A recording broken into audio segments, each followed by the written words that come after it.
thought to be more vulnerable, less educated, from poorer backgrounds.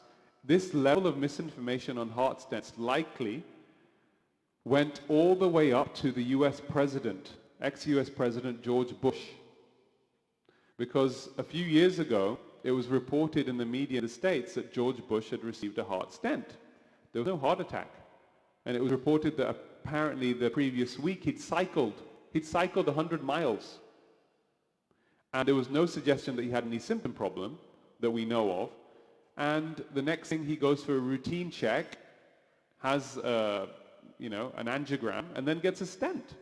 And it's very likely that Mr. George Bush, ex-president, was not told that the stent would not prolong his life or prevent a heart attack. So I said this is a big problem, and actually what we need to do is we need to be more honest with patients. 6 months later, I was invited to write a commentary in JAMA, Journal of the American Medical Association, Internal Medicine, on this issue. And it was called The Whole Truth About Coronary Stents. And I said, now what should be done? Because there's a big problem of overuse of stents, and in fact, not enough emphasis on lifestyle as well for those patients that can help them improve their quality of life and their longevity, is that we should make it compulsory, legally compulsory, on the consent form. When you consent a patient, when you take their permission for the operation to be done, which I have done many times, it doesn't tell you that you have to tell them that the stent won't prolong life or avoid a heart attack. It just tells them the risks of the procedure, and that's another problem. Because if the procedure had no risk at all, then you wouldn't be so concerned about the stent if it was risk-free. But actually, it has a 1% chance, and I've seen this happen, that having the stent done will cause a heart attack, stroke, or death. So 1 in 100 people will suffer this complication from the stent. And it doesn't prevent those complications. So then, now, let me just add in to this, that for some people, the stenting procedure is done, and correctly so, if they have angina, bad angina pains, which is not responding to medicine. Okay? They have to take the medicine anyway. So for those people, then I think there is a reasonably good indication. But interestingly, the data shows that even for those people with chest pain, that benefit probably only lasts for 1 year. So again, medical therapy, other things need to be thought about. So then this article that I wrote in JAMA Internal Medicine was released to the press, and it was picked up by the BBC then in 2014. And that I was calling for this. And interestingly, the British Cardiac Interventional Society, the cardiologists that represent, specifically the body that deals with interventional cardiologists, they obviously, weren't very happy that I was saying this should be compulsory. Patients need to be told the truth. And they said there was no evidence of inappropriate treatment. I think they diverted the question. They just said no evidence of inappropriate treatment. They didn't talk about the fact, yes, we agree that this should be told to the patient. Now, what's interesting is they also said there was no evidence that telling patients this would make a difference. That's a fair point. If we tell patients the full truth about the stents, would it make a difference? Would they still want the stent? Would it change the decision? Would stent happen? Would it not happen? And what I didn't predict is JAMA, JAMA Internal Medicine, the same medical journal, a few months later actually published a study where they gave this scenario to patients. In one group, they told patients the full truth about stents, and in the other group, they didn't tell them that it wasn't going to prolong their life or prevent a heart attack. And it made a difference, significant difference. So when people were told, only 45.7% of patients then decided they wanted the procedure. Whereas when people weren't told, it was about 70%. And it's estimated that, this would save, hundreds of millions of US dollars every year if this conversation was to take place across the board. So again, it's not just about ethics, it's about cost saving, it's about using resources wisely. Now, I mentioned early on this problem of doctors having a basic misunderstanding of health statistics, and they have a basic misunderstanding they can't tell the patient. In fact, I gave a talk similar to this in New York a few months ago, in the biggest ER hospital in New York. And on my way to the hospital to give the talk, I was with a taxi driver, Uber driver. And the Uber driver, he was a 21-year-old student, computer science student. And I told him this basic thing, which I'm going to tell you, and he was shocked. He said, this is very basic, you know. A school child, mathematics, you know, somebody who does basic maths should know this stuff. Yet it's not something ingrained within medicine, within the profession, and therefore causes, again, a lot of misinformation. So let me give you some examples of that. So many doctors actually do not understand health statistics and therefore cannot evaluate the evidence for and against treatment. If you don't understand the true benefits and harms, you can't evaluate exactly how useful that treatment is. So one study of 150 gynecologists, 1/3 of those people did not understand the meaning of what we call a 25 risk reduction in breast screening, so mammography for breast cancer, okay? They didn't understand what this 25% risk reduction meant. Most of those people thought that if you screened 1,000 women for breast cancer, you would save 250 lives, okay? That sounds quite a lot. I mean, 1 in 4, essentially. They thought that if you screen 1,000 women for breast cancer in the population, you'd save 250 lives, so every 1,000 people you screened. It's quite a lot of people. I mean, that sounds very remarkable, very impressive. It's very strong. But what did the evidence actually tell us? The evidence says you have to screen 2,000 people to save one life. Very different. And this screening itself isn't without some harm. Anyway, a few years later they carried out a further study, again, when this evidence came out, more explicitly for the doctors, and even then everybody who was asked didn't know about the harm of screening. So basically, for every one life that was saved from screening 2,000 people, 10 women would receive an overtreatment. They would receive an unnecessary operation or a treatment. Because there is a harm from screening. You can pick up, benign, lesions, things that are not cancerous, and then people end up having operations they didn't need. Now, I'm not saying don't screen. What I'm saying is, why not tell that to the patient? People come in, they don't know. Doctor, should I get breast screening? Should I not get breast screening? And the doctor should be able to explain to them, well, listen, this is the benefit, 1 in 2,000 chance. 1 in 2,000 chance if we screen you that we'll be able to detect something that will save your life. But there's a 10 in 2,000. You're 10 times more likely to suffer a harm. And let the patient decide. No, okay. Culturally, some patients will say, doctor, you decide. Fine. If that's what the patient says, then let the doctor decide in that situation. But at least give patients that information. Inform them. That's the ethical way to practice medicine. So let's talk about the statistics issue, this basic statistics misunderstanding for so long that even I was not taught at medical school. So there are many ways of presenting a benefit of a treatment. Something known as relative risk, absolute risk, which is also the same as NNT. NNT is numbers needed to treat. Okay? If you communicate relative risks as opposed to using the NNT, then that can help lead both doctors and lay people to overestimate the benefits of a medical intervention. So let me give you one example. So with people with type 2 diabetes, if you look at the clinical trial data, if we take that as being true, this data, industry-sponsored, drug company-sponsored data, it says that if you give them a statin, people with type 2 diabetes, atorvastatin, if you give them 10 milligrams, over 4 years, there is a 48% relative risk reduction, 48% less likely to suffer a stroke. Now think about that. It sounds quite impressive. If patient comes in, diabetic, doctor, should I take a statin? Yeah, you're 48% less likely to have a stroke. That sounds quite impressive, doesn't it? You'd probably take it. 48% less likely, yeah. What exactly does that mean? What does the trial data actually show you? It tells you that in the trial, when people were put in the trial on statin versus a sugar pill, a dummy drug, a placebo, not to test whether the benefit of the statin is there, it basically stopped, instead of 28 in 1,000 people having a stroke over 4 years, it got reduced to 15 in 1,000.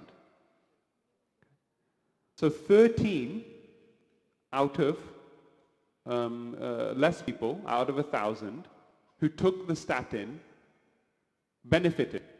13 out of 1,000 people who took the statin benefited. Another way of putting that is 1.3%. Okay?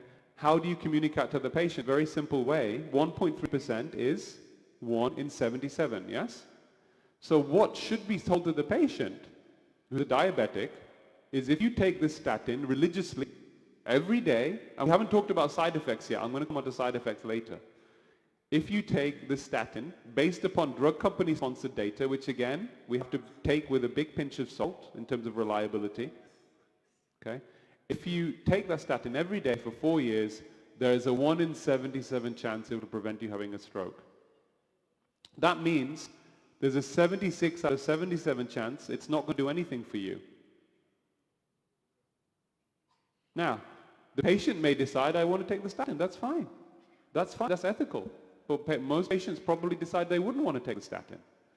But that's your choice. But actually what's going on is most people believe everybody benefits. This is completely wrong. Now, if statins didn't have any side effects whatsoever or any untoward indirect harms, then, you know, maybe even I would take a statin at that stage. But that's not the case. Now, there's a problem in medical journals, what we call mismatch framing. So what ends up happening is they present the benefit of a treatment in relative risk, which we've talked about, and the harm in absolute risk.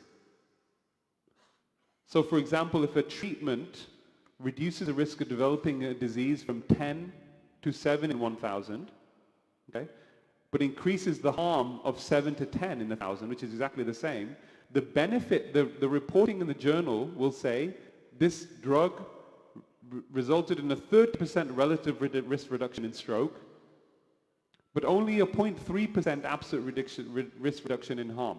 Okay, risk increase in harm. So it's exactly the same, and yet it's presented this way, which is again showing what it does is it exaggerates the benefit and minimizes the harm when they are exactly the same. And this is a common finding. 1/3 of all journal articles in the Lancet, the British Medical Journal, and even JAMA, when they were just looked as a sample between 2000, 2004 and 2006, 1/3 of all articles used this mismatch framing.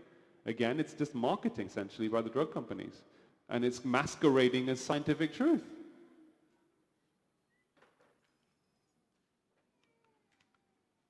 Now, don't just take my word for this, you know. Who are the authorities in this field about health statistics and health literacy? So Gerd Gigerenzer is considered, you know, he's one of the world-leading statisticians in health literacy, director. And this is in the World Health Organization bulletin he puts out. You can look at this online. 2009. He says it is an ethical imperative necessity that every doctor and patient understand the difference between absolute and relative risks to protect patients from unnecessary anxiety and manipulation. So in essence, if you're a doctor, if we are not giving this information like this to patients, we are basically, he's saying, is unethical. Are we willing to accept that as a society, as a patient? That our medical profession is practicing unethical medicine? Are we? I'm not willing to accept it. I don't think you are either. We need to know about this.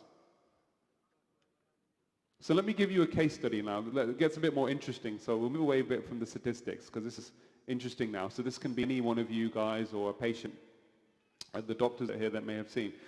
So a 49-year-old man, he's type 2 diabetic, he has a heart attack. Now, if you're having a heart attack, then stents can be life-saving. I'll tell you exactly how life-saving they are later, but there is definitely some small benefit there from stents if you're having a heart attack. So he has a heart attack, he gets a stent, he's okay. He comes back to our patients and he then reports after having the stent, I've got more pain, doctor. I'm having more chest pain. So I see this patient and the pain does not sound like it's coming from the heart. It sounds different. It's always there, constantly, which doesn't sound typical of cardiac pain. Maybe muscular, maybe something else going on. But because of his background history, we repeat his angiogram just to have a look, okay? And everything's fine. And we tell him everything's okay, and he gets sent home and given another pill for acid reflux. This could be acid reflux, could be stomach acid.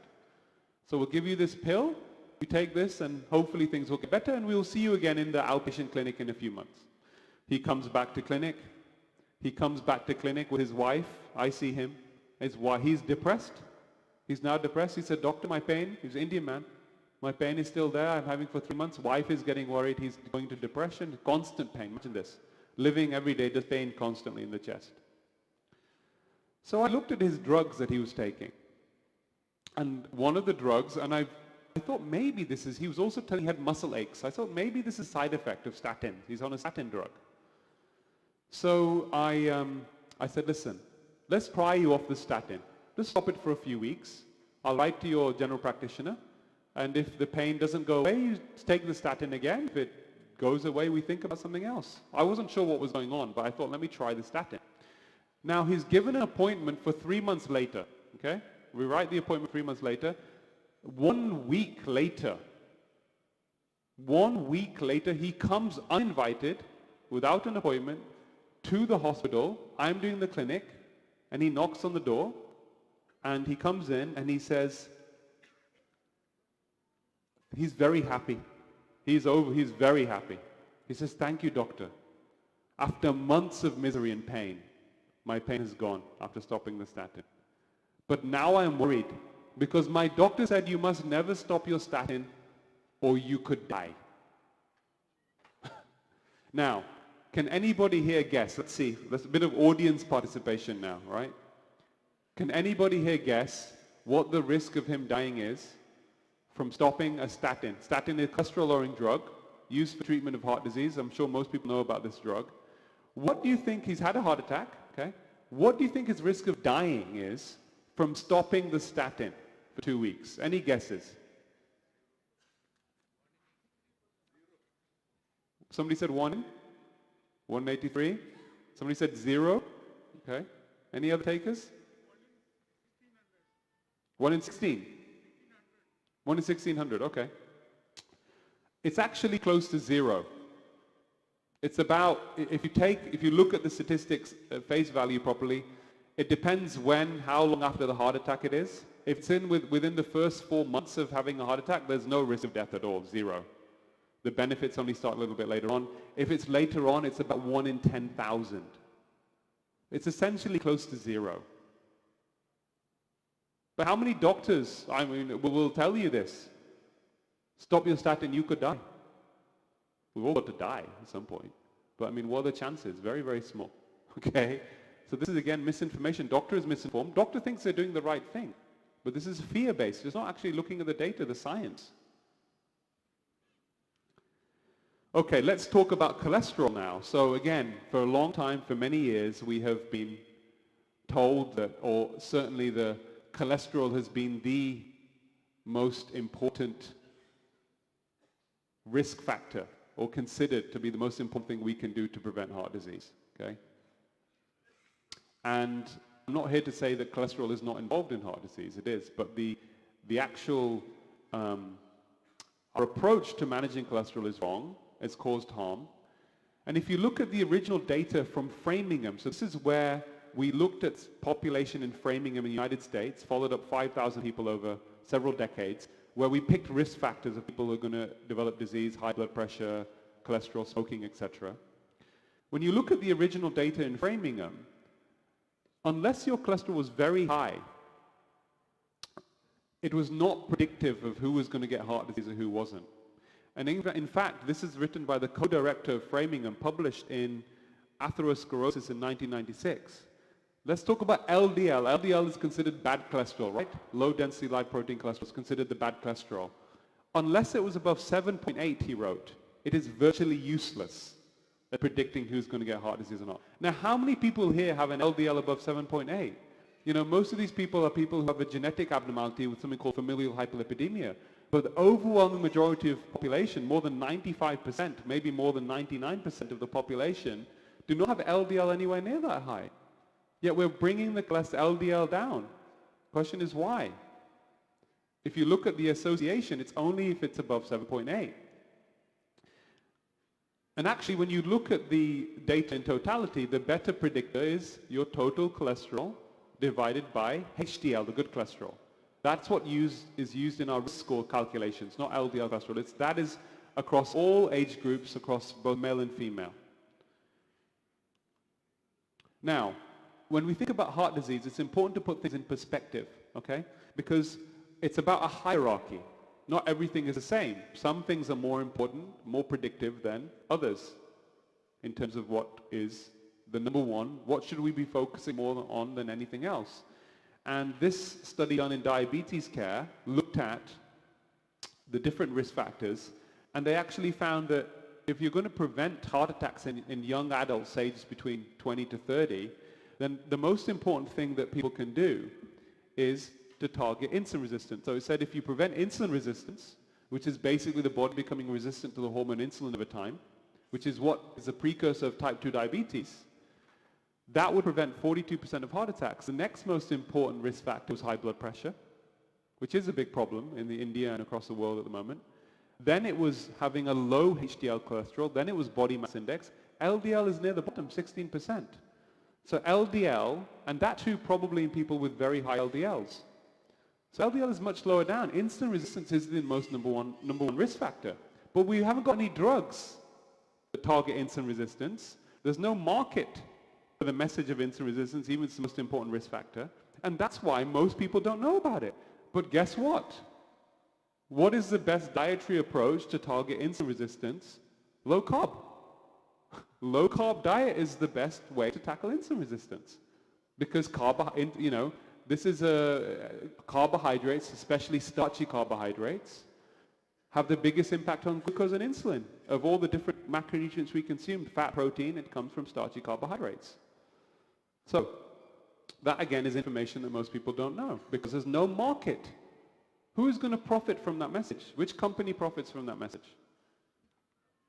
Now, let's move further forward. We talked about LDL's risk in the young people, right, of heart disease. What about in older people? So I was involved in this systematic review, and we found that if you are over 60 years old, LDL cholesterol has no association with heart disease. It has no association with heart disease. And not only that, we found that it was inversely associated with mortality. In other words, the higher the LDL, the less likely you are to die.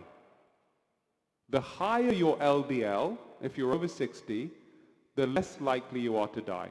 And how is that?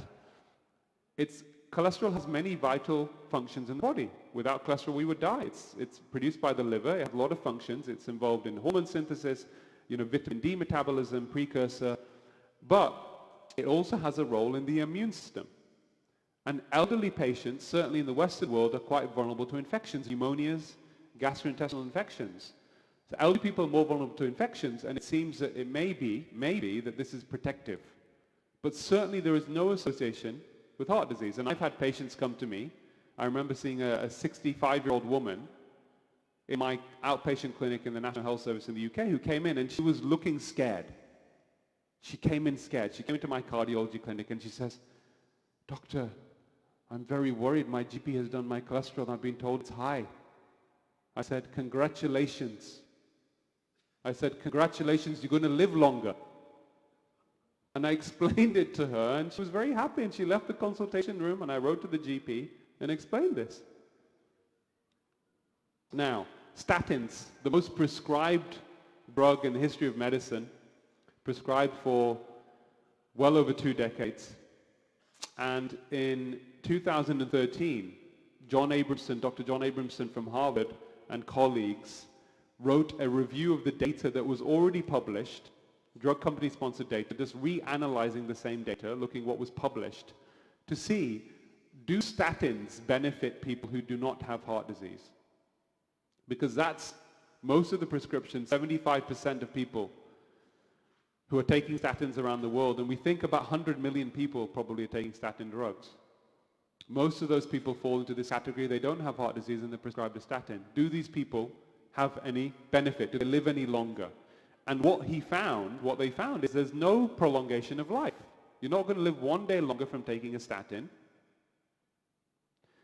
And there was a very small chance it would prevent a non-fatal heart attack or stroke. He estimated about 1 in 140 from this data that was still industry-sponsored data. So I would argue this is still best case scenario, but definitely no prolongation of life. And what he says is, listen, the problem we have in the Western world now, and around the world actually, is chronic disease, heart disease. type 2 diabetes. And the best approach really for these people who have been calculated to be in this low risk category from different risk factors of heart disease is we should do lifestyle. And he also mentions this. He says 80% of heart disease is related to environment and lifestyle. So this is about smoking, poor diet, lack of activity, stress. These are the things. Now, the other thing, this is where the real controversy happened. And I was involved in big controversy now, which I'll talk about, and what happened here, is John Abramson and myself, both of us, at the same time, I wrote a commentary, an article review. I didn't do the analysis of the research, but I looked at data myself. I wrote a commentary about saturated fat. People think saturated fat from foods like butter and ghee and cheese and is going to cause heart disease. I wrote a review saying there's no link, no strong link between that and heart disease. And in fact, we should be focusing on sugar. Sugar is the problem. So in the same issue, I wrote an article, but I also talked about statins. I said, this mass medication, millions of people are taking statins, are not going to benefit. And in the same issue, I also said what John Abramson said, is that statins cause side effects in about 20% of people. That was my own experience. That's what I believe to be a real-world data told me, is around 1 in 5 people taking statins, it's quite a lot, get unacceptable side effects. Okay? And these include muscle aches are the most common.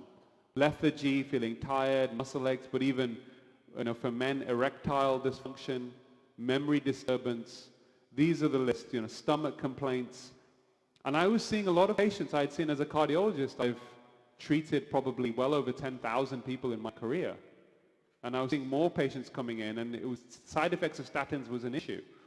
And what I was seeing in my clinic did not match the clinical data and published in the medical journals, where they were saying this is probably less than 1% to get any of these symptoms. In fact, they talk about serious side effects, 1 in 10,000. But anyway, so this didn't make any sense. So I said, we need to change this. There's something wrong here. This is biased information. This is not correct. And we shouldn't be giving more statins to more people. And this is what I wrote in the British Medical Journal. I'll come back to statins in a minute. Let's talk about saturated fat, because even yesterday in the press conference, I think there is still this mistaken belief out there that eating fat causes heart attacks, goes to the arteries and causes heart attacks. And it's completely and totally false. Forget about fat, specifically saturated fat. So this all came about because an American scientist called Ansel Keys, who carried out a study called the 7-country study, published in 1970, he correlation between saturated fat consumption in several countries and heart disease. But we found out later on that correlation, he'd left out for whatever reason. There were other countries that weren't put into the data, and when you add other countries in, that correlation seemed to lessen or almost disappear, as much less, not a significant correlation at all. But actually, for whatever reason, maybe it was sugar industry involvement, political reasons, he was very passionate what he believed in, and he pushed this in a very aggressive, assertive way. Is this his research? Because up till about 1950, 1960, there was a massive increase in heart attacks happening in the UK and Western world in America. And doctors are trying to work out why. Now, at that stage, they didn't realize how bad smoking was. In fact, if you go back to the 40s and 50s, I mean, there were commercials, where doctors were even, advertising cigarettes. It was not uncommon to walk into the consultation room. Can you imagine? Where you're going to see your doctor, and the doctor is sitting there smoking a cigarette. Okay? In those days, we didn't realize how bad it was. So this wasn't emphasized very strongly. I think that was one of the problems. And they're trying to figure out why there was such a big increase. But saturated fat was put as public health enemy number 1. And it resulted in a change in dietary guidelines in the UK and the USA in 1977, 1983, which specifically said we should eat less than 30% of our calories from fat and less than 10% from saturated fat. Now, what did that mean? In essence, that then meant we were going to be advised to increase carbohydrate consumption. Not just that, you see, the industry would respond. If this is a national government guideline, industry selling sugary foods or whatever else would then start marketing low-fat foods, which were high in sugar. So this is what the consequence was. And this then resulted specifically in particular refined carbohydrates, sugar and you know, the floury-based products had a big increase as being heart healthy. Low fat, no saturated fat, heart healthy. Bread, pasta, potatoes, white rice, sugar. Sugar doesn't cause harm to the heart. That's what this was the message that was given. And we've seen as a consequence, certainly we know this, we have a massive problem now of type 2 diabetes and obesity. Not just in the developed world, but in developing countries as well. Not just in older people, but younger people. We're seeing more and more type 2 diabetes. And in my view, the root cause, or one of the major root causes behind this, is this wrong dietary advice. You know, this is how this low-carb movement has really come from this realization that we got it wrong. We also know, now I don't know how much of a role this played, but I learned relatively recently that Ansel Keys, a scientist, also received research money from the sugar industry, the very powerful sugar industry. But what does let's talk about the science now a little bit. Let's talk about the biology, okay? So what does the data tell us about saturated fat and the effect on cholesterol? So I've said to you earlier that I don't think cholesterol is that important, but let's say we accept cholesterol is important. Even then, saturated fat increases good cholesterol, HDL. It has a very small impact on LDL. In fact, recently a study showed even coconut oil had almost no effect on LDL and increased HDL. So in theory, coconut oil could be cardioprotective. Can you imagine? And people are demonizing it and saying it's harmful. It could be cardioprotective. We don't know. It certainly doesn't seem to cause harm. So what it does is it increases HDL. Even if it was to increase LDL, remember at the beginning I said the most important risk determinant is not total cholesterol or even LDL, it is total cholesterol divided by HDL ratio. So the impact on cholesterol ratio is minimal, if not at all. Okay, so that's the biology of it. And also there are many different types of saturated fat. Again, this is a misunderstanding amongst academics, even nutritionists, the lack of appreciation that saturated fat in red meat is different to saturated fat found in dairy, you know, different to other sources of saturated fat. Now something interesting as well, we have been told for a long time that consumption of vegetable oils, sunflower, safflower oil, corn oil, soybean oil, proven to lower cholesterol is healthy. Sorry, it's not healthy at all. We know even if you fry in these oils, common frying purposes, I'm staying in a hotel not far from here, and in the morning I go and have my breakfast, which is, I asked for omelette. But I asked, how do you cook it? Sunflower oil, sir? Sunflower oil? No, thank you. Not healthy. Cook it in butter for me, please. Ghee or butter. If you heat these oils, even for common frying purposes, they produce these compounds called aldehydes, which are toxic, and even the World Health Organization recognizes it as being a carcinogen.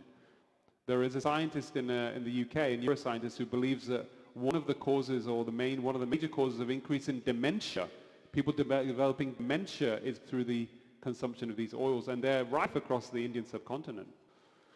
But anyway, I'm coming back. So what interesting study, they did a reanalysis of a study that was published called the Sydney Heart Study, where they did a randomized trial where they gave patients with heart disease butter, and in the other group they gave them safflower oil, which is one of these types of oils, high in omega-6 fatty acids. Now this is interesting.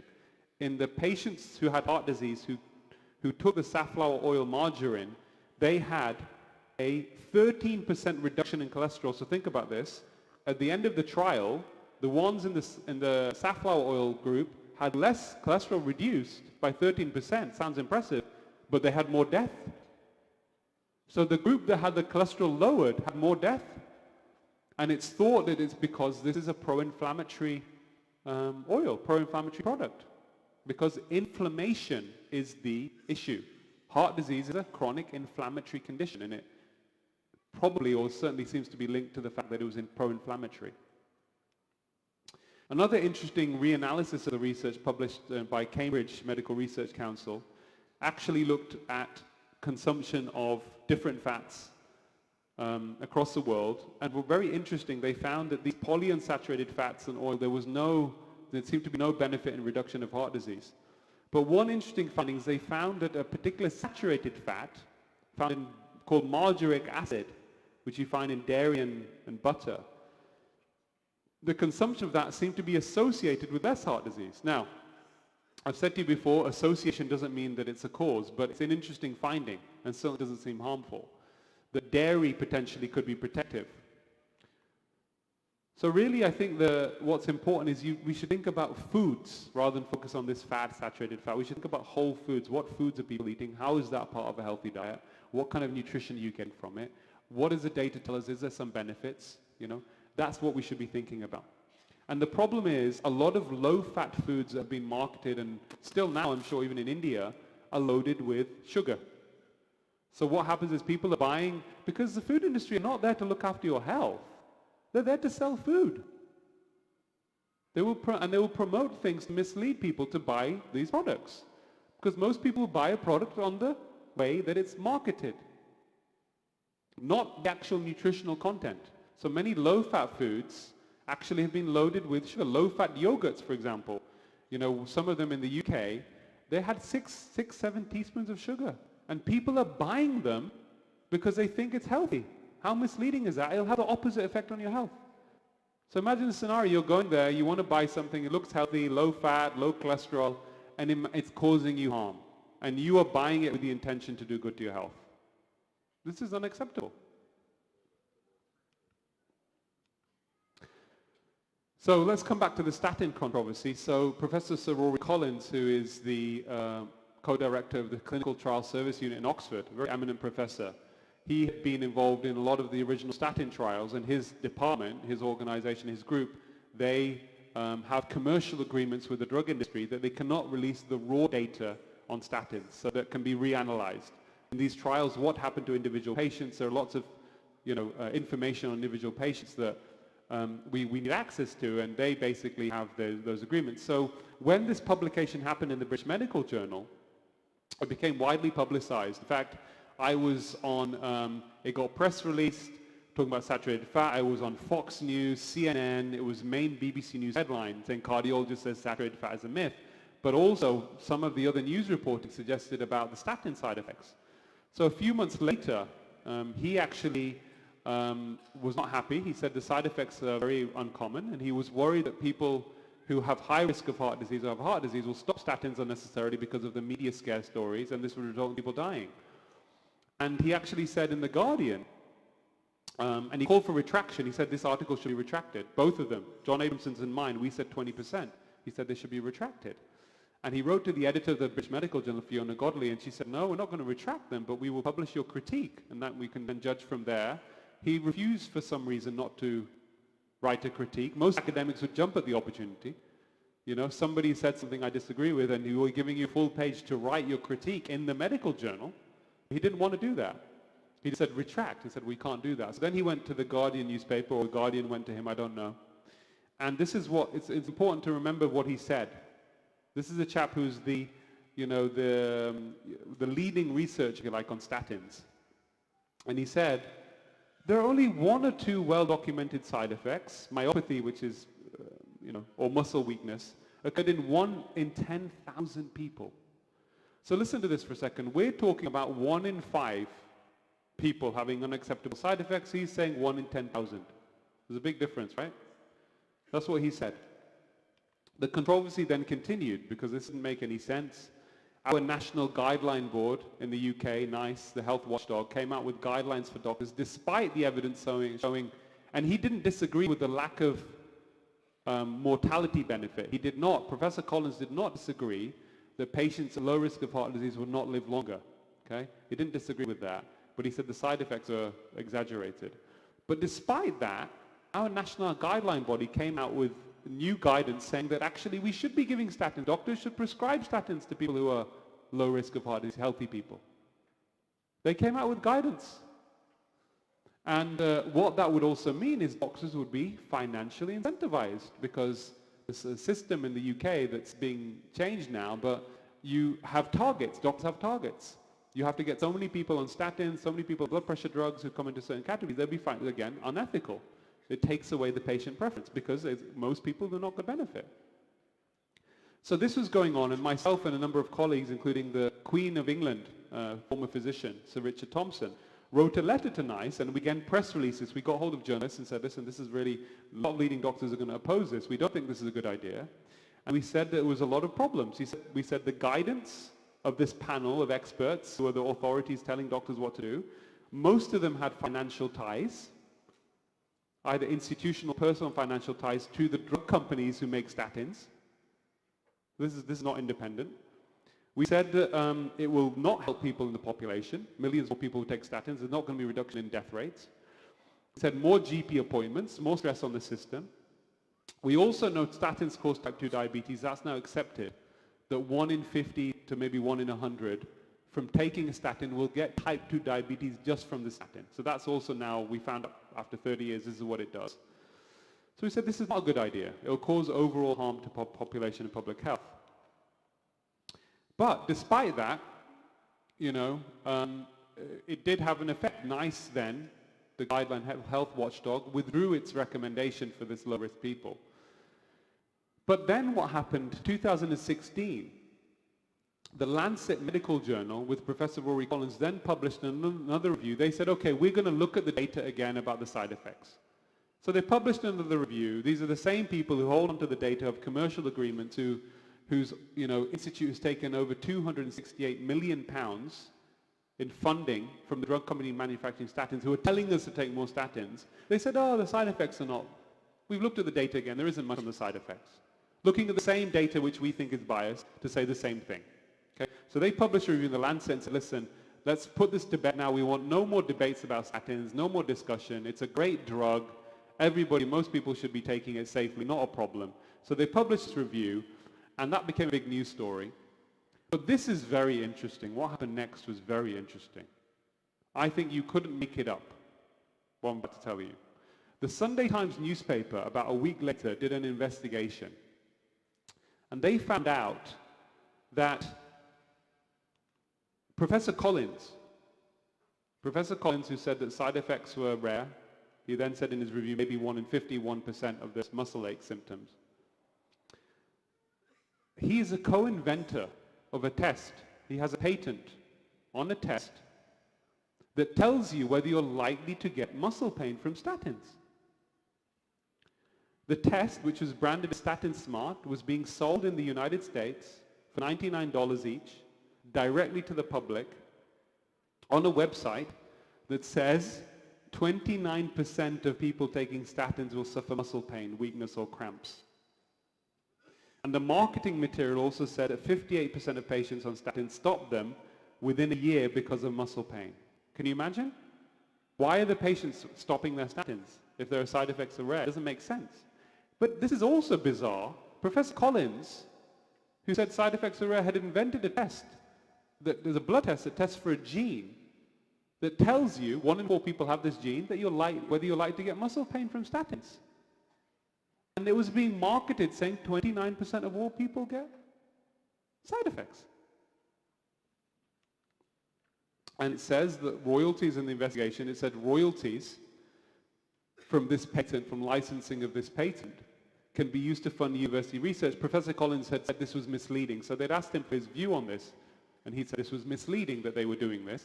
Okay? But clearly money had been received.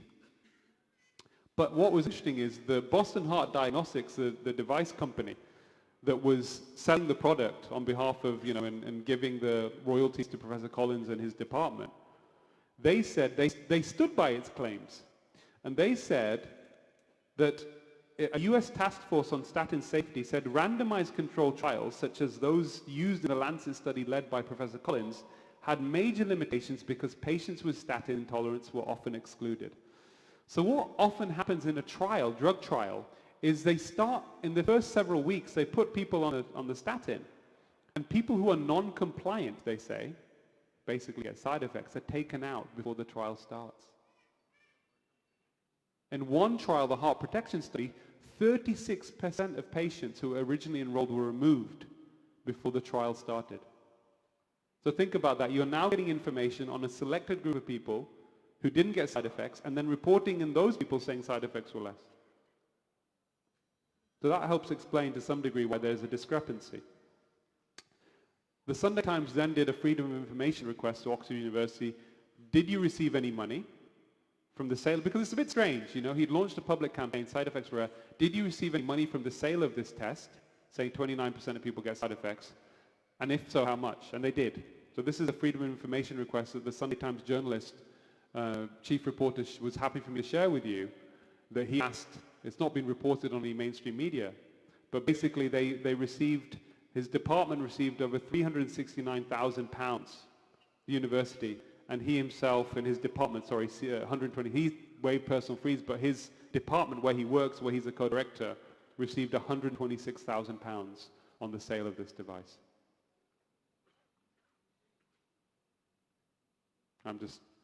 It's extraordinary. Very puzzling. So what about statin data in the population? So we talk about these randomized controlled trials, drug industry sponsored, problems of bias, how can we believe the data? We have ways of looking at data in the population. See, have statins actually reduced mortality in the population? And this was carried out in, published in the BMJ Open, looking at European countries over a decade to see, was there any clear link between increased use of statins in different risk groups, including people at high risk of heart disease? Was there any reduction in death rates, cardiovascular, and there was none. So think about all these millions of people taking statins, but in the population, when they looked at the data, there was no link between use of statin increase and reduction in death rates from heart disease or overall death.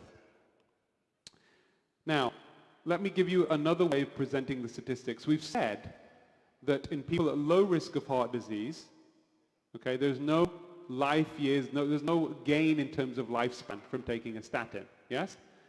But I said that there is some small benefit in people with heart disease. But if you look at the statistics differently, and you go to your doctor, and you say to your doctor says, take the statin. You will live longer. You will live longer, take the statin. What if you said to the doctor, how much longer will I live? How much longer will I live? There was an analysis done, I'm going to show you in a second. If you're taking a statin, and let's not, we know that it's not a mortality benefit in people at low risk, but if you're taking a statin, you've had a heart attack, okay, where we think there is some benefit. If you look at the statistics in a different way and try and calculate the average increase in life expectancy in the group of people taking statin who had a heart attack, what would you hope to achieve over 5 years? You've had a heart attack, doctor says take the statin. How much longer would you hope to add on to your life over a 5-year period? How many extra years, months, whatever? What would you hope for? What do you think? Any guesses? What would you hope for? How much longer? What would you want? You've had a heart attack, you've survived the heart attack, doctor says take a statin, religiously every day without fail. Over a 5-year period, how much more would you hope to add on to your life? No, but say that if you take all of the group, say middle-aged, 50s, 60s, whatever. Well, another 10 years, okay. This gentleman here said he would hope to add an extra 10 years taking a statin every day for 5 years. Anyone else? You know the answer already. The answer is 4.1 days. 4 more days longer. How many patients are told this? How many doctors know this? Now, what about cholesterol reduction? We think that trials tell us lowering cholesterol with drugs is going to benefit you, but actually what is missing? So one of the problems with this misinformation is you've got good quality data, but if it doesn't suit the interests of industry, it doesn't get well publicized. It doesn't get well publicized in the media. If it doesn't get publicized in the media, people don't know about it. But I'm here as a doctor, as a scientist, to try and look at all of the data and try and come to a conclusion about whether lowering cholesterol with drugs is beneficial. And actually there are 4 dozen randomized controlled trials, and they were industry-sponsored trials predominantly, who showed there was no reduction, most of them no reduction even in heart attacks by lowering LDL cholesterol, and no reduction in death rates in any of them. Yet this is not well publicized. Because as a scientist, you see, you don't just rely on one study, you do many studies, and then you come to a conclusion of whether something, because sometimes you can get a positive result because of chance. It could be chance. That one study by chance. It wasn't because actually the drug helped people, just by chance. So you have to do more and more and more and look at the reliability. And this suggests that cholesterol is not, as we've already said, is not as important as we think it is. And so lowering cholesterol by diet has never been shown to be beneficial. That's the other thing. Even though statins show some small benefit in people with heart disease, lowering cholesterol by diet has never shown any benefit whatsoever. Like just lowering LDL by reducing saturated fat, etc. No benefit at all. Heart attack, stroke, death, nothing. So what is this unintended consequence? Not just about what the data tells us. Think about this for a second as a concept. Focusing on LDL reduction. You get statin drugs prescribed to millions of people who are otherwise healthy. Some statin users think they can eat what they like. Because my cholesterol is okay. I'm taking a statin. My diet must be good, or I can eat what I like. I can eat any kind of junk food. I've got a statin pill. This is a mistaken belief. Because the statin, they don't know the statin is not going to prolong their life, and then they're eating junk food, they get type 2 diabetes, which will shorten their life by average reduction in life expectancy for type 2 diabetes is 5 to 15 years. People will live on average 10 years less if you have type 2 diabetes. You then just have this problem of low-fat foods being promoted, which actually then increases the risk of heart disease. And it's also distracted us from other strategies. Because we just focus, the doctor is focusing on lowering cholesterol, not talking about lifestyle, not talking about low-carb diet, not talking about good exercise or meditation or stress reduction or good sleep. You know, this is a distraction as well from more important things. This picture speaks 1,000 words. He's quite happy to eat. Oh, I'm taking a statin. Yeah, let me have the fries and the burger. But this exists. I've seen patients who believe this. This exists. This is a problem. This is harmful. We're causing net harm to this individual because of the mistaken belief of statin protection. So another case study is very interesting. Case I will share with you. Let's have a water. So a 55-year-old man who I saw, again, he's happy for me to share his name. There's no breach of confidentiality here. Tony Royal. International airline pilot with Virgin Atlantic. Okay? Age 50. And he's very active.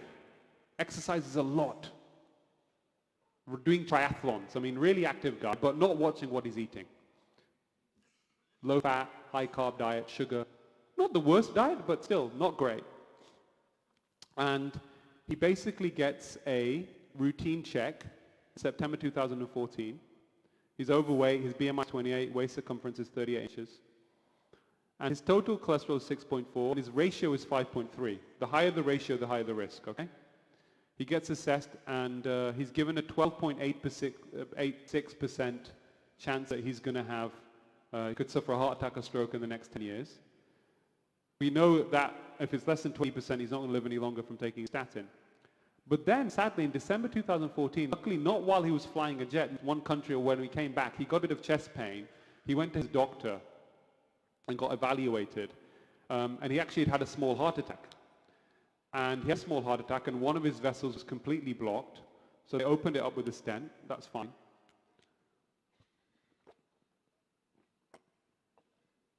So they opened it up with a stent. His left ventricular function, heart function was good. There wasn't any significant damage, but he's now had a heart attack. And guess what? Typical heart attack, 5 pills, aspirin, clopidogrel for the stent, statin, beta blocker. He gets put on all these pills, right? And he's thrown out of the hospital. You know, not thrown out, but he's like, right, on your way. This is what we do, right? We do cardiologists, we do the stent, take your pills every day, otherwise you will die, go home. So that's it. That's the conversation he has. And basically, about a year later, so this is the pills he's on, he suddenly starts feeling very unwell. He's got lack of energy, lack of drive, erectile dysfunction, dry skin, speech, his mental acuity is going. This guy, by the way, because he had a heart attack and he's an airline pilot, he can no longer fly. The rules are he can no longer fly. He was originally a maths and physics teacher. Okay, so this guy is a clever guy. He goes back to teaching high school kids maths and physics. So he's very good with statistics, very intelligent guy. He gets all of these problems. He can't exercise very well now. He's getting tired. So he himself, without speaking to his doctor, reads up on the literature about the side effects, the benefits of statins, everything. He works it all out himself, everything I've told you. He works it out himself. He realizes there's not much benefit here and this may be giving side effects. So he decides of his own to stop the pill. Okay? He stops the statin and the beta blocker, and within weeks of all his symptoms get better. Within weeks. There's erectile dysfunction, memory problem, energy. He feels like a new man. I'm not going to take these pills again. He also, at the same time, starts reading about low carb.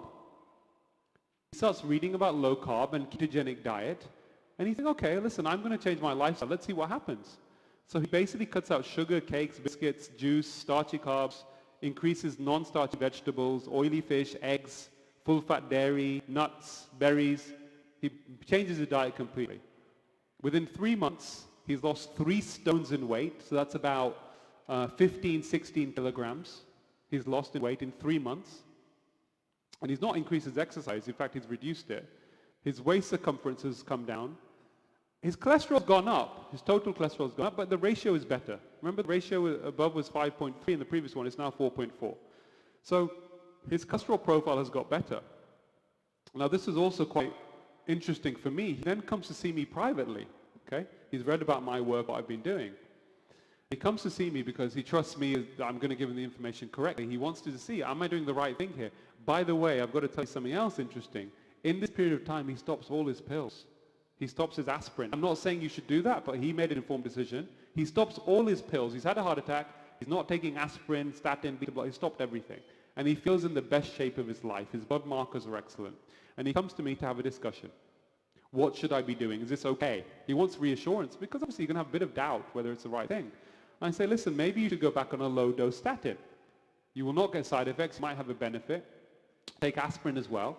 But it's your decision. You can look at the data. I discussed it with him. And he calls me up 2 weeks later and he says, no, you know what? I'm feeling so good, doctor. But actually, the reason he comes to see me, he wants to do Ironman now. Ironman, which is very extensive exercise. It's running a marathon. It's a 100-mile bike ride. And it's swimming 10 miles all in one day. It's pretty extraordinary, very vigorous on the, and he's a middle-aged man and he's had a heart attack. I said, listen, I don't think you need to do this, but if that's what you want to do, then fine. But, you can get just as good benefits for your heart health by doing less exercise.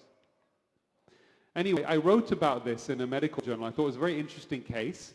And to highlight also about the transparent, about the ethical approach to medicine. The first slide I showed you about patient preferences and values. This patient decided at that time that he did not want to take pills. He wanted a lifestyle approach, and that was his choice, and he would accept the consequences of that, and that's fine. So we wrote about this, me and the chair of the Medical Royal Colleges, not just myself, but the most authoritative, one of the most authoritative doctor in the UK. We wrote about this in a medical journal, got press released, and this was the Daily Express and the Daily Mail. And this was the headline, front page, ditch pills to beat heart disease. Going again, trying to push that message. Guys, we need to focus on lifestyle. This guy's doing very well. This is what can be achieved if you go for the lifestyle approach. People can do both, okay? But this is an interesting case. So let's talk about the problems with drug industry-sponsored research. Now, Peter Wilmshurst, who's a cardiologist in the UK, he gave a talk in the Centre of Evidence-Based Medicine in Oxford. And he made some very interesting points that I took on board and made me think very differently about why we have this system failure in medicine. He says drug companies and the medical device companies, they have a legal obligation as businesses to make a profit and declare shareholder dividend, but they do not, surprisingly what we'd think, they do not have a legal obligation to give you the best treatment. But he says the real scandal is that regulators failed to prevent misconduct by industry, so data manipulation, fabrication. They failed to prevent misconduct by industry, and that doctors, institutions, and medical journals that have responsibilities to patients and scientific integrity collude with industry for financial gain. And not because they shouldn't be going in to make money. I mean, we haven't saw shares in particular devices where they're going to actually receive money, personal financial gain from it. And what he says is this. I mean, he's very simply fabricate data. Some publications are simply organized criminal activities. Why? And the medical journals also have a financial pressure to publish because they also receive a lot of money, from reprints of papers. So I remember as a doctor going up, in hospital medicine, we'd have these lunch meetings with drug reps, and they'd come to talk to us about a new drug. They'd come with their, maybe the Lancet or New England Journal of Medicine, a reprint that would give us for free, okay, of the article of the paper to read about this drug. Now, drug companies pay lots of money to medical journals. Once they get it published, they then pay the medical journal, sometimes hundreds of thousands of pounds, say we want, 10,000 copies of that reprint from your journal. We send it to you, and they give it to their pharma reps. The pharma reps go around to the hospitals. They go to the doctors giving this up. It's just marketing material. It's essentially marketing material.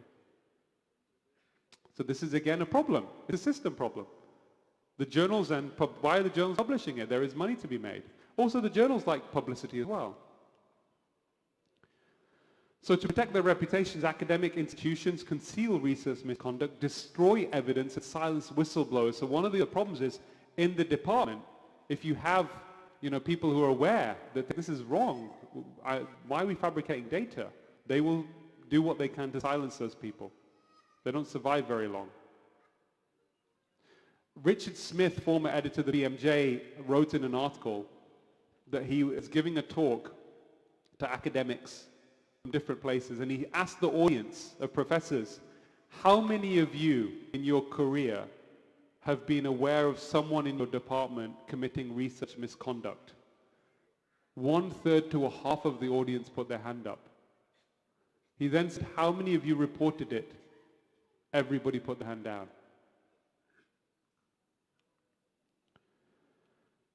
Journals are often reluctant to admit that they publish flawed research, and also there's an issue of libel action. If somebody accuses somebody and the evidence isn't strong enough, even though it's clearly been a problem, then exposing research misconduct can be quite difficult. So he says, what is the best way that we address this problem? He said we should make these forms of research misconduct criminal offenses. I mean, he's talking about meaningful sanctions, even people going to jail. That doesn't happen. Now, just to give one example of research misconduct, one Dutch researcher had essentially been found guilty of manipulating data suggesting that beta blocker drugs could be beneficial for people undergoing non-cardiac surgery. And it was found out after many years that this data didn't make sense, it was wrong. And it was then analyzed and suggested that because of this research misconduct, up to 800,000 people died unnecessarily. 800,000 people died across Europe over a period of number of years. 10,000 suggested in the UK. Can you imagine that? Some research misconduct goes into a medical journal, becomes a guideline, doctors then prescribing a pill in this situation, and people, because of the complications of taking the beta blocker around surgery, there were excess deaths. It's pretty extraordinary. This is something we know about. What about things we don't know about? Peter Gosha, the co-founder of the Cochrane Collaboration, prestigious independent scientific body, he basically says that what we need, and his estimate is prescribed drugs now is the third most common cause of death after heart disease and cancer. Prescribed drugs, what your doctor prescribes for you, is now the third most common cause of death after heart disease and cancer. We have a real problem with over-medication.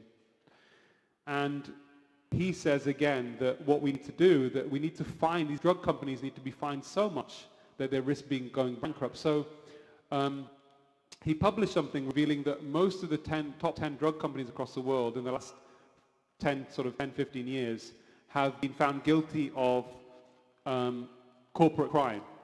And one drug company actually was ordered to pay $3 billion worth in fines for illegal marketing of drugs, hiding data on harms, manipulation of results. But they were paid this fine of $3 billion, but during the period covered by the settlement, they made $25 billion in profit. So he says, if crime pays, you commit more crime. So the sanctions are not good enough. And this is something that's going on, but the public need to know this. This is not acceptable. We need to strengthen the regulations on this. We need to stop this happening. And in terms of new drugs coming out, people keep hearing about new drugs. Of about 667 new drugs approved by the FDA, Food and Drug Administration in the US, over a 10-year period. Only 11% were actually found to be truly innovative, better than the previous drug. So they produce a new drug, they change a few molecules around, it's essentially the same drug, they market it, get a patent on it, make more money, and by the time people have worked out there's no different from the previous drug, the cheaper drug, they move on to the next one. So there's so much waste going on as well. Now, again, I'm not here to try and just cause controversy for the sake of it. I'm here to speak to you because this is a real problem, and a lot of different people from various, a lot of honest, good people with great authority realize this is a big problem as well, what I'm talking to you about today. The former editor of the New England Journal of Medicine, this is considered the number one impact medical journal in the world. She said, after she retired, it is no longer possible to trust much of the clinical research that is published or to rely on the judgment of trusted physicians or authoritative medical guidelines. I take no pleasure in this conclusion, which I reached slowly and reluctantly over my 2 decades as an editor of the New England Journal of Medicine. Wow. Richard Horton, editor of The Lancet, reported on a meeting he had with some distinguished academics, and he said in an article, possibly half of the published literature is basically false. Possibly half of the published literature is false, the editor of The Lancet.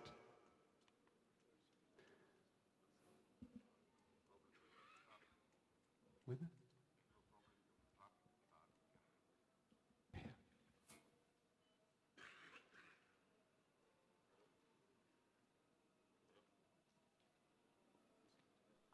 Hello? KL Corolla car, Altis. ആരെങ്കിലും ഉണ്ടെങ്കിൽ ഒന്ന് മാറ്റി കൊടുക്കണേ. Corolla 65D99. Corolla. Please. Thanks. Yeah, you wanted me to go along though, yeah.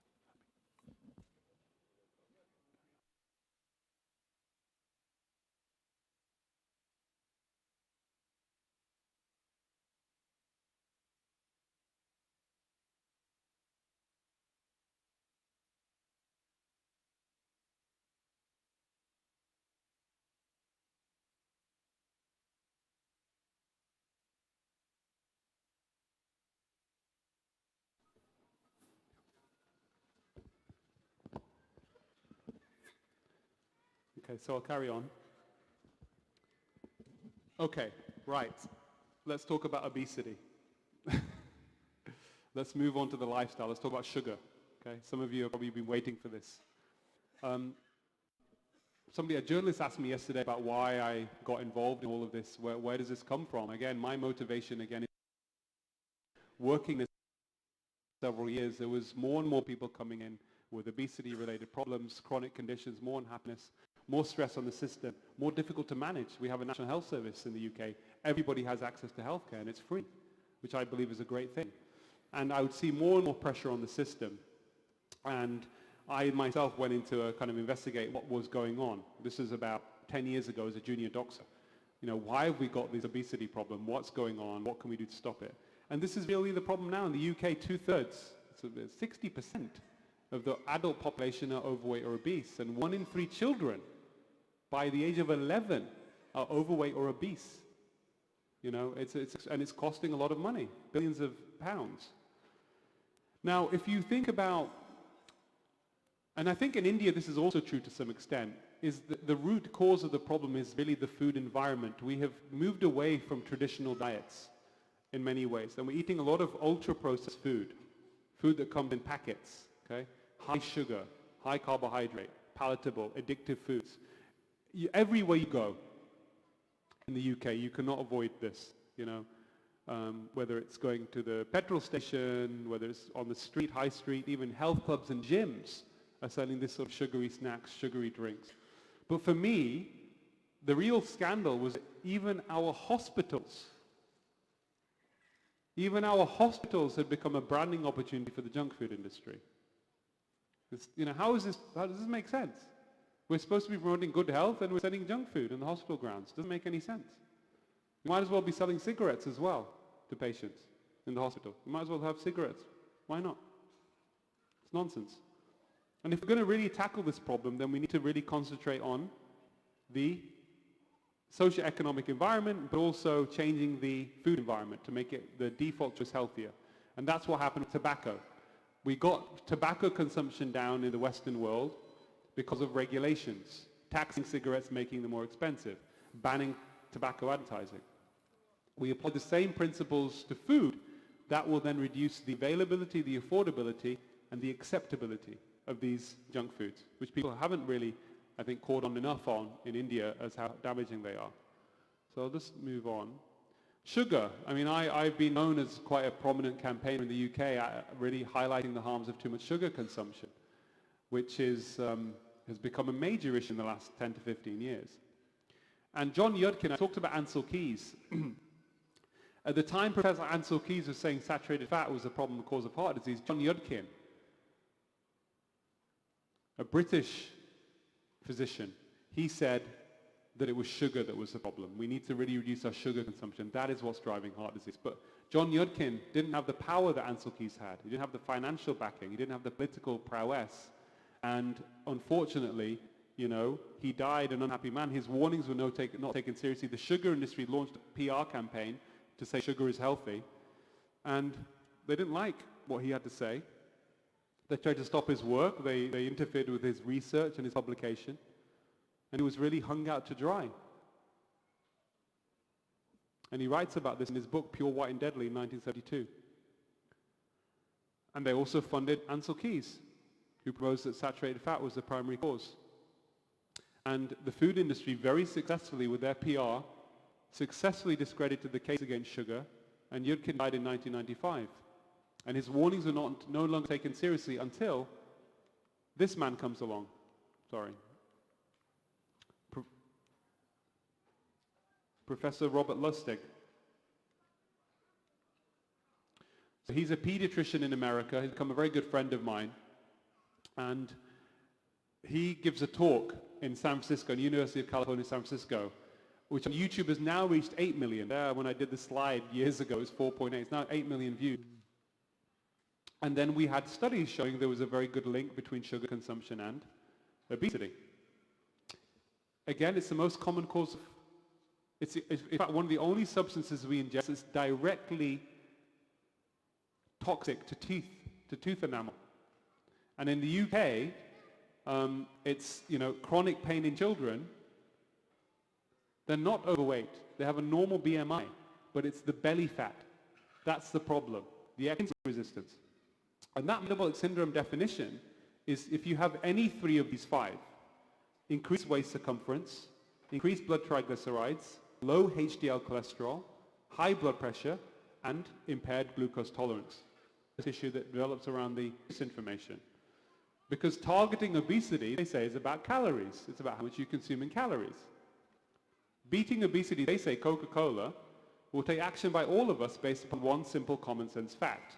All calories count, no matter where they come from, including Coca-Cola and everything else with calories. But that doesn't make biological sense, because calories from different foods are going to have different effects on the body. Some are going to have fiber. Almonds are going to have fiber. You're going to have protein. You're going to have fat. You're going to have fructose. They're all going to have a different effect. The same amount of calories from each of those food products is going to have a different nutritional value, different effect on blood glucose, different effect on inflammatory pathways, different effect on gut microbiome. All calories are not the same. But the industry wanted us to believe it. That's why we were calorie counting. It's about calorie-controlled diet. And this study done by Lustig and colleagues in Stanford actually really showed that in the environment, they tried to see what in the food environment would predict type 2 diabetes increase in the population. Okay? And they did this analysis, and they found that for every excess 150 calories of sugar that was available for consumption, which is typical of a can of cola. So one can of cola is about 150 calories of sugar, 8.5 teaspoons. For every excess that was consumed above one's normal quota, there was an 11-fold increase in the prevalence of type 2 diabetes, 11-fold increase, independent of weight, independent of activity levels. So even if you are slim and you do exercise, even if you are slim and you do exercise, but you're consuming too much sugar, you are very likely increasing your risk of type 2 diabetes. And this was a big, report, and I saw this and I thought, okay, I need to write about this now again. In fact, this was before the saturated fat piece in the BMJ. The other thing is the marketing. Again, people are being misled, right? So in the UK, there was guidance on how much sugar you should consume. And you pick up a can of Coca-Cola, which has 8.5 teaspoons in, and the American Heart Association had come out and suggested no more than 6 teaspoons should be consumed a day, maximum. One can of Coke has 8.5 teaspoons. But on the label, it's a little bit blurred there, it says this represents 36% of your daily sugar allowance. 36%. So what they're saying is we should be consuming, as part of a healthy diet, 22.5 teaspoons of sugar a day. Can you believe it? And this is coming on the labeling in the products in Europe, in the UK. So people are buying these products thinking it's fine, but it doesn't fit with the science. It doesn't make sense. So lots of things the food industry do to try and deceive us, and they focus on personal responsibility. They say it's about lack of exercise. But when you think about progress that we made with tackling tobacco, it took 50 years from when the first links between smoking and lung cancer were published in the British Medical Journal before we had any effective regulation in the developed world, and obviously now moving to the developing world, because the tobacco industry were very powerful. They adopted a corporate strategy of planting doubt, denying that cigarettes were harmful, confusing the public, and then even buying the loyalty of scientists.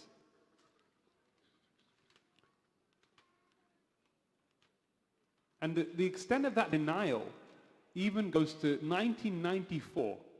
1994, the CEOs of every major tobacco firm went in front of US Congress and swore under oath they did not believe nicotine was addictive or smoking caused lung cancer. In 1994, can you believe that? So I basically wrote an article on the BMJ. This got press release. I said, I need to get this information out to the public. I'm a public health advocate. People need to know this. It was picked up by BBC News. I was there on BBC Breakfast, which is the most watched channel in the morning in the UK. And I said, there's a problem with the advice on sugar. We need to change this because people are consuming too much sugar and they think it's not harmful. It's very harmful, and we need to get this sorted. And the labeling is wrong. It's misleading people. And in fact, the guy who was interviewing me said at the end that we invited organizations and companies who are associated with sugary drinks and supermarkets, sugary foods, to discuss this with Dr. Malhotra, to debate with me. Unfortunately, all of them were unavailable. They weren't able to debate me because they knew they would put them in a very bad spot. Then we launched an organization with a number of people called Action on Sugar, and we did a lot of campaigning, a lot of stuff in the media. All of the media got involved. Every single newspaper was involved. Every journalist was on to looking at sugar labeling, how many products had, sugar in them, and how many teaspoons of sugar. And people were reading these articles thinking, wow, this low-fat healthy yogurt, 6 teaspoons, or something having, something from a coffee store, one of these frappe, one of these lattes and caramel, this and that. 20 teaspoons of sugar. People are not told, can you believe it, having in one helping 20 teaspoons of sugar. So this was all launched, and eventually we did a press release, and we said, listen, we need action now. A group of scientists have got together. We think there should be a reduction in sugar in the population. We launched Action on Sugar, and it was called, it hit the front page of the Daily Mail in 2014, Sugar is a New Tobacco. That was a great headline. That really then resonated with the public. We know tobacco is back. Sugar is now the new tobacco. And it got international coverage. I think it was definitely picked up in India as well. I think I spoke to a Times of India journalist at the time. But yeah, it got a lot of impact. And that was really what really helped raise the awareness for the public and for the politicians that they needed to act as well. I'll move on from that.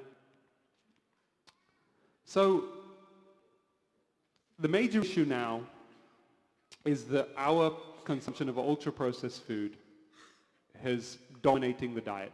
Ultra-processed food, there's a classification which I'll simplify for you, is if it comes from a packet, if it comes out of a packet, a packaged food, and it has 5 or more ingredients. If you pick something up, you're not sure whether it's healthy, one way to know, just count the ingredients. So there's ingredients, they'll have this and this and this. If there's more than 5, it's ultra-processed.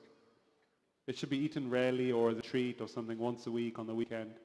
Half of the diet now in the UK is ultra-processed food.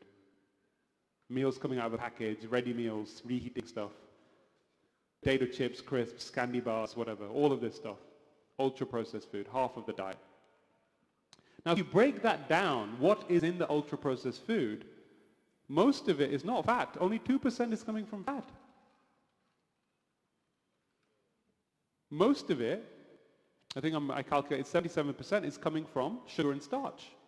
Sugary, ultra-processed fruit and vegetables in a tin, a lot of sugar, starchy foods, breakfast cereals, sugary drinks, sugary products. So most of it is coming from, it's not fat, we shouldn't be demonizing. I mean, clearly, it's too much. Because it's cheap, it's highly palatable, it's addictive, it works with the food industry, they get high profit margin, they sell it, and we get sick.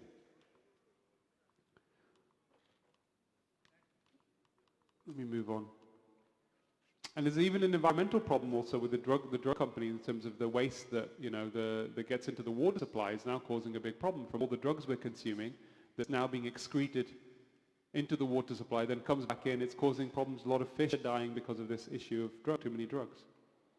So, one of the things I did in my journey is I went to a southern Italian village in Italy called Pioppi. And Pioppi is considered one of the world's healthiest villages. Their average life expectancy is 89, 90. They're all healthy in old age. Many people live over the age of 100. They're not taking any pills, or very few. And we wanted to discover what were the secrets of this village, and how could we marry those secrets of the way these people live with the latest independent, or as independent as you can get, research to try and give people a plan, individuals a plan about how they should live. What does it mean to live a healthy life? How can people be healthier?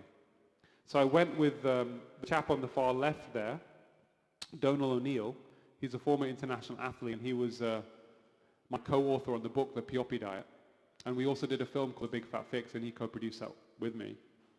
And we went to this village, and we produced this book, which is now, I'm delighted to share, as an international bestseller, published in the UK about a year and a half ago. And we wanted to bust some myths, and I give a detailed explanation about cholesterol, saturated fat, sugar, the things I've talked about today, type 2 diabetes. And we basically, some of the myths we busted, as you've already heard, is eating fat does not make you fat. Cholesterol can be good for you. If you're over 60, bad cholesterol protects you from an early death. Physical activity and obesity is a myth. So physical activity is very good for health. But if you want to lose weight, diet is the thing you need to do. Activity has many benefits, but weight loss is not one of them. It's going to be diet, diet, diet. And you can't outrun a bad diet. And actually, probably most importantly, is that dietary changes, changing one's diet, is more powerful than any drug. And it comes without side effects, and the effects are rapid. So 2017, myself and two eminent cardiologists, in fact the editor of JAMA Internal Medicine, Professor Rita Redberg, and Pascal Meyer, we published an editorial literature on sports medicine, which for any BMJ journal was the most read that year. And we wanted to shift the understanding of heart disease to say, and this is a diagram from that peer-reviewed article, is actually what we're dealing with heart disease. What we need to be doing is concentrating on insulin resistance and chronic inflammation, which is driven by excess fructose, refined carbohydrate consumption, and this causes also a problem with the cholesterol profile. But the best way to really combat it, and of course I've said high-fat Mediterranean diet here based upon studies we have available, but you can do this in the Indian context. Essentially, it's a healthy diet which is low in processed carbohydrates and has nuts, for example, and full-fat dairy in there. You combine that dietary approach with regular activity. Just 22 minutes a day of brisk walking is very beneficial. Stress reduction. I think you're going to hear in the next few years a lot about the importance of stress and its role. And meditation, I think, is a very powerful tool to not just improve people's health in the short term in terms of sense of well-being, but there seems to be data suggesting that it reduces inflammation in the body as well. So I try every day. First thing I do when I wake up in the morning is I do 30 minutes of meditation every day now. And I felt a lot better because of it. I feel, and I advise, I prescribe. I think that in modern addictions, we're not also social interaction. One of the best markers of quality doctors. Eh.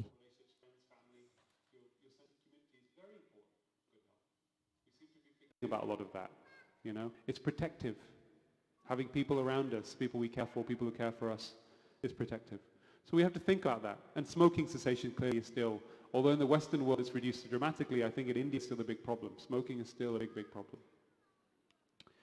This is just one example of somebody on Facebook, a Malaysian chap, out of the blue. He'd read my work, and he posted that, having read my work in Jason Fung, he said, I told my doctors, he said he had metabolic syndrome, he had high blood pressure, he had high BMI. He said, I told my doctors I refuse to take metformin and statin. And he says, today, following the advice of two great God-sent doctors, Dr. Asim and Dr. Fung, I have totally reversed my metabolic syndrome. And he did this very quickly. Within a few months, his HbA1c is now normal, and he's low carb, his blood pressure is normalized. His fatty liver has got normal. I mean, this stuff works. It's not just anecdote, because there is good extensive data there around this, and when you look at the totality of evidence, that this works. Some really good programs going on in the US and the UK. In the UK, diabetes.co.uk, an independent organization, they don't have any association with food industry or drug industry, but they have an online program, and they get people on this low-carb diet, and they've reported very good results. They have 285,000 members now, and with the engagement, they noticed significant reduction, 60% less people taking insulin, going low-carb after a year. At least 40% eliminate one or more medications. Average weight loss is 7.4 kilograms. And they reduced their HbA1c by 39%, which is really quite extraordinary. It's really good. Some will obviously do more and some a little bit less, but it's certainly very powerful. And Verta Health as well, they published a study showing that 60% of patients in this study had obesity, actually predominantly type 2 diabetes. They reversed their diabetes within a year. 60% sent their diabetes into remission from a low carbohydrate program. So I'm just about to finish up. Thank you for being very patient with me. I'm just last couple of slides now. So if you remember at the beginning, we talked about numbers need to treat, okay? You know, the benefit of a drug, one in whatever for that individual in preventing a death. So let's just look at common treatments for heart disease. Looking at just at death, okay, reducing death. That's, for a lot of people, that's the most important, death rather than anything else. So if you have a heart attack and you take aspirin every day for 5 years, there's a 1 in 100 chance aspirin will save your life. 1%. Statins. According to the data, if you've had a heart attack or heart disease, 1 in 83 mortality benefit will benefit from a statin. Over 5 years, 1 in 83. We know that if you're low risk, if you don't have heart disease, there's no benefit. Infinity. Infinity means there's no benefit. You're not going to live any longer from taking a statin or aspirin. Now, if you have a stent during a heart attack, yes, 1 in 40 chance the stent procedure itself will save your life. 1 in 40. Now, some people are surprised by that. They probably thought it would be more, but no. With everything else we do, with the medicines, with the care, with getting people to hospital, all these things impact. And a lot of people have heart attacks and survive without any treatment at all. So what will the stent add? About 1 in 40 chance of reducing your death, of saving your life. We know that stents at any other time, if you don't have heart disease, sorry, if you have heart disease but haven't had a heart attack, again, no benefit.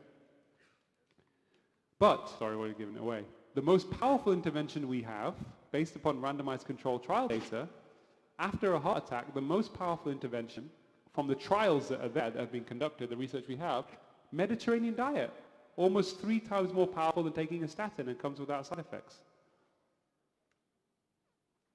But most people don't know that. We've kept this information away from people.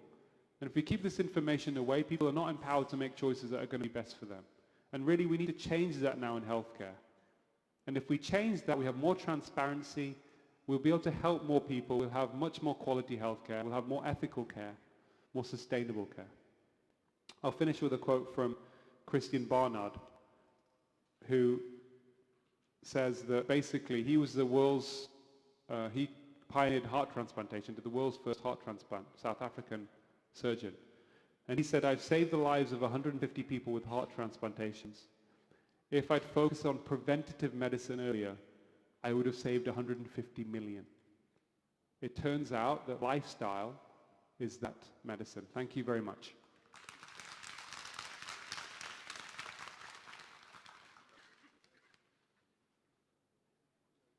Okay. If you have any doubts, we can clear. ഉണ്ടെങ്കിൽ മാത്രം ചോദിക്കണമെന്ന് കരുതി ചോദിക്കണമെന്നില്ല. കാരണം നമ്മുടെ സമയം 1 മണി, lunch ബ്രേക്കിൻ്റെ സമയമാണ്. അത്യാവശ്യമായിട്ട് ആർക്കെങ്കിലും ചോദിക്കണമെന്നുണ്ടെങ്കിൽ ഇനി മലയാളത്തിലായാൽ പോലും നമുക്ക് അത് ചോദിക്കാവുന്നതാണ്. It should be genuine. നിരവധി ക്വസ്റ്റ്യൻ ആൻസർ സെഷനുകൾ നമ്മൾ കഴിഞ്ഞതാണ്. ഇതിനു മുമ്പും പല ആളുകളും ക്ലിയർ ചെയ്തതാണ്. ഇദ്ദേഹത്തിൻ്റെ വിലപ്പെട്ട സമയം അറിഞ്ഞുകൊണ്ട് വളരെ റെലവൻ്റ് ആയിട്ടുള്ള ക്വസ്റ്റ്യൻ ആണെങ്കിൽ okay. Is there any difference between LCHF and paleo? Is there a difference? Difference? If There's not really a major difference. They're quite similar. I think with paleo, they exclude dairy and they allow a bit of honey. But they're quite similar in a sense. LCHF is a much more broad term because LCHF then incorporates many different cultures and different diets. And but no, there's not a lot of difference, no.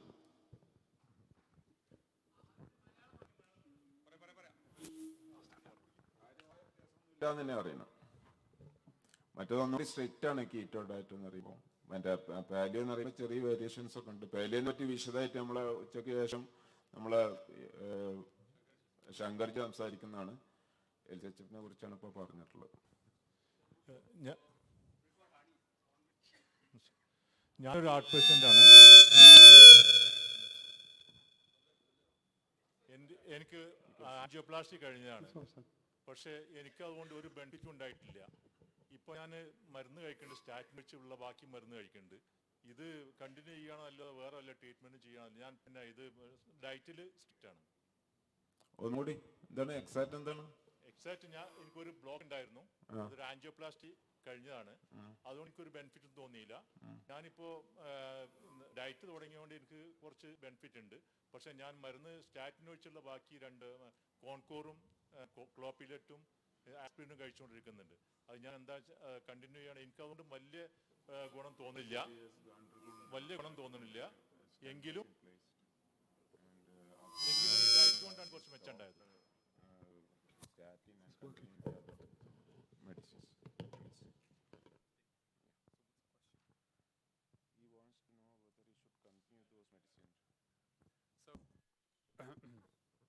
Can you hear me? Yeah. It would be wrong of me to contradict your doctor's advice. So I think, if you're not sure, then have a conversation with your doctor about the medications you're taking. If the standard approach to people with heart disease, even myself, is we put them on aspirin, we put them on a statin. And if there's a problem or a side effect issue, then we have a discussion with the patient. We can change the dose or give an alternative drug. So I would carry on for now.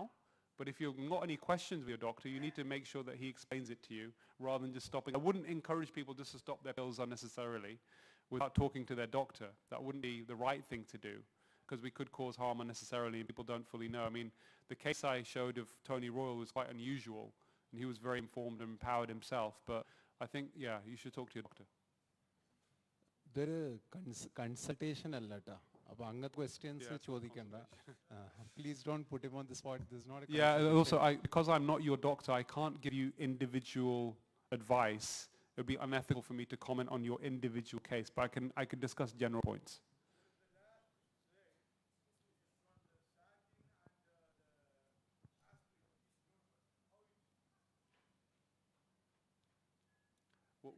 Sorry, I didn't quite...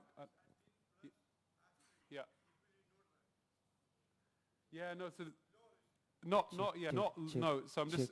It could be statin, aspirin, or statins. That's what it means. Hello. No. It means it's just either of them. If you're low, it doesn't have any benefit. If you're low risk of heart disease, aspirin and statins have no benefit on terms of death rates. You're not going to live any day longer. That's the point I'm making. Hello. Sir, good evening. Yeah, a good question. Yeah, if you're over 60, I don't worry about LDL. I think I wouldn't worry about LDL for most people. I would concentrate on triglycerides, HDL, insulin-resistant syndrome. Interestingly, LDL does seem to sometimes get lower anyway, but because some of the LDL is also increased by sugar. But I wouldn't focus on the prime. A lot of doctors look at it and they focus just at LDL. LDL is high, let's get LDL, and ignore everything else. That's a wrong approach. Good evening, sir. When you give us an example of that young pilot, you said after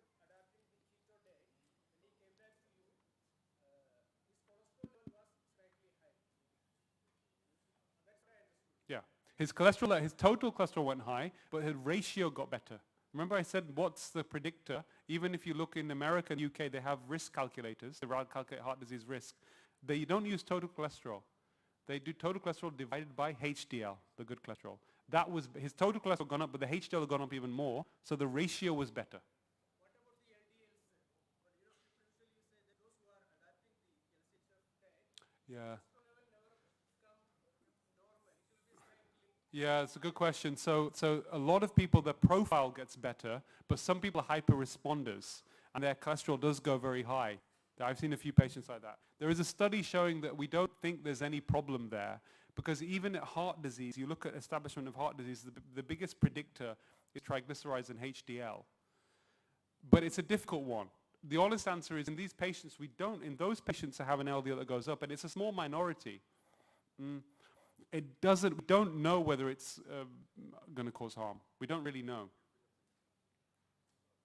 But my personal view is that other profile, everything else gets better. Overall, they're actually much healthier and better.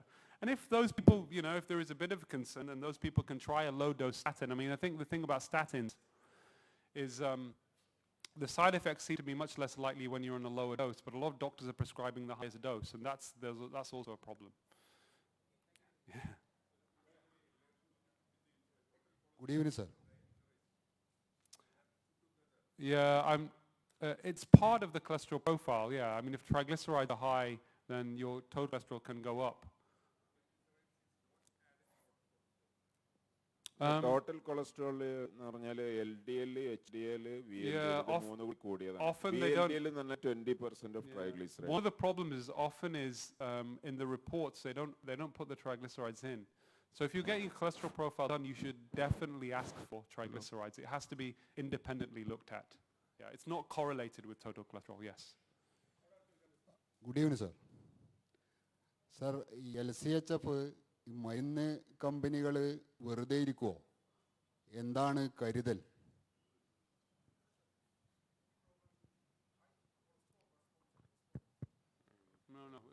No, there's no known problem with high cholesterol hyperresponders as far as we know. Yeah, last one. Hello. Yeah, there'll be a video shared on YouTube. So. Sir, really thankful. It's a very informative class. Okay. What about eating fruits in Lchf diet? Some people are happy to have no fruits and have vegetables. I think if you're going to go for the fruits, I would say go for the low sugar fruits, berries, for example.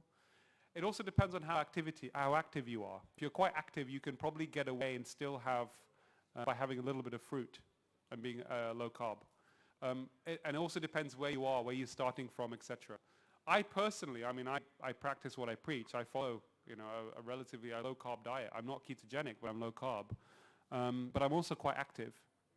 So I will usually have probably 2 to 3 fruits a day, in and around the time I exercise. But I'm not against, whole fruit is not really the major issue, it's juice. Juice should be avoided because it's a very high concentration of sugar. Can we get all nutrients from vegetables? Ooh, can you get all nutrients from vegetables? I think Dr. Huda will tell you a bit about that later, but I think it's difficult to get enough protein. It can be challenging, and certainly B12 deficiency seems to be a problem as well. So I think it's more challenging. I think you probably could in theory. I think one of the issues with vegetarianism and veganism is that there's a lot of nutritional deficiencies that happen, and they're more likely to happen if people are eating more starch and sugar and less of the veggies. So yeah, I think you can get most of it from, you can have a healthy vegetarian diet. If you eat eggs, it's also easier. Good afternoon, sir.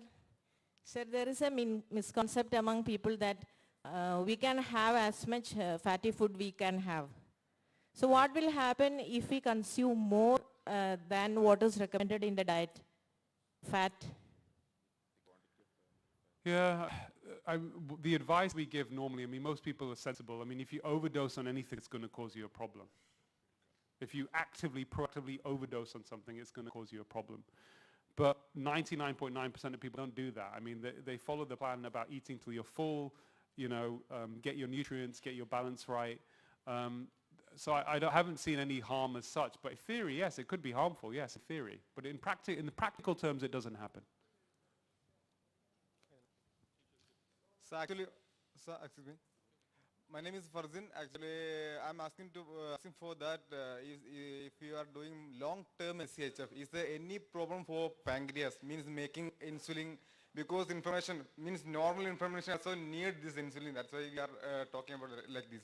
Then is there any problem for long-term LCHF for this insulin making production, or inactive pancreas will be occur or not like that? No, you won't have an inactive pancreas. I don't think that. There's always going to be some production of insulin. It's just much lower. We don't have any data to suggest any harm. And certainly in the short-term studies, all of the risk factors get better. So listen, as I said, medicine is not an exact science. Sometimes things can be thrown at us that don't make sense. But it doesn't seem to make any biological sense. If all the metabolic risk factors get better, blood pressure gets better, glucose control gets better, insulin resistance gets better, inflammation gets better, how can that then have a long-term negative effect? So and there is no data to suggest that there's harm. There's been also some misinformation out there suggesting that low carb also is low fiber, and that's also false. In fact, actually, a well-planned low carb diet in general is actually quite high fiber, much higher fiber than the standard low fat diet, because people end up actually eating more vegetables. Hello. I'm on a BP drug for more than 15, 16 years, and a few years from that, I started developing diabetics, and I'm now taking a BP tablet and metformin in the morning and the evening. Am I safe by going into these keto LCHF diet and stopping both the medicines? I wouldn't. So yes, it's safe, but actually often people's glucose control, metformin shouldn't be a problem. Blood pressure, you have to be a bit careful. If you lower your blood pressure and you're still taking the pill, your blood pressure may go too low. So I would just monitor. No, it wouldn't go up. Actually, no. Are you asking whether it's safe to go low carb if you're high BP? You're on treatment. What's going to happen if you go low carb or keto is often people's blood pressure lowers. So if you're on treatment for blood pressure and it's controlled, you lower it further. In theory, what can happen is you're overdosing on the medication you don't need. Yeah? So that's one of the issues. But no, I mean, it's a good thing, because I see patients, in fact, I remember one chap came to see me, he'd been on 3 blood pressure pills for 10 years. In 3 months of going low carb, he came off all his pills. His blood pressure became normal. Okay, last question. So many restaurants started keto food. We can follow that? Listen, of course, we live in a capitalist society and there's money to be made from these things. As Robert Lustig said to me, he said, Asim, I have no problem people making money doing the right thing. I have a problem people making money doing the wrong thing. I think with the keto stuff, I'm a little bit, if there's a keto bar or something, or people's taking occasionally, these things sometimes are, again, ultra-processed. So I want the concept of us eating real food, as opposed to and minimizing these ultra-processed packaged food to be there. If you're having an ultra-processed diet of keto, then I think that's probably going to cause you more harm, probably. Okay. Thank you. Okay, thank you. Thank you, doctor. നമ്മുടെ forenoon session ഇവിടെ അവസാനിക്കുകയാണ്. നമ്മുടെ ഭക്ഷണം നമ്മുടെ തൊട്ട് പിന്നിലെ നമ്മുടെ ഓഡിറ്റോറിയത്തിൻ്റെ പുറത്ത് നമ്മൾ അറേഞ്ച് ചെയ്തിരിക്കുന്നു. It's 100% keto diet. ഒന്നും ചോദിക്കരുത്. നിങ്ങളുടെ കയ്യിലുള്ള കൂപ്പൺ അവിടെ കൊടുക്കണം. ഫ്രണ്ടിലുള്ള ആളുകൾക്ക് അതിൻ്റെ നമ്മളെ ബാഡ്ജ് മതിയാകും. വളരെ സാവധാനം എല്ലാവർക്കും ഉണ്ട്. ചിലപ്പോൾ 1-2 പാക്കറ്റൊക്കെ ഉണ്ടാകും. ഇഷ്ടം പോലെ ഉണ്ട് സാധനം. അവിടെ തിരക്കണ്ട. സ്കേഴ്സിറ്റിയാണ് തിരക്കുണ്ടാക്കുക. ഇഷ്ടം പോലെ ഉണ്ട്. അതുകൊണ്ട് അവരുടെ സാധനം എടുക്കാം. 2:30 നമ്മൾ ആഫ്റ്റർനൂൺ സെഷൻ സ്റ്റാർട്ട് ചെയ്യും. Anjali Huda will speak. Then afterwards, our Shankarji will talk you in Malayalam, I think. A little bit, okay, a little bit. Okay. Yes. Hello, ആരുടെയെങ്കിലും ലഞ്ചിന്റെ കൂപ്പൺ മിസ്സായിട്ടുണ്ടോ? ഒരു ലഞ്ച്. ഓക്കെ, പിന്നെ പള്ളി കൊണ്ട് ആൾക്കാർ ഓഡിറ്റോറിയത്തിന് തൊട്ട് പിന്നിൽ പള്ളിയുണ്ട്. യാത്രക്കാരായ റോഡ്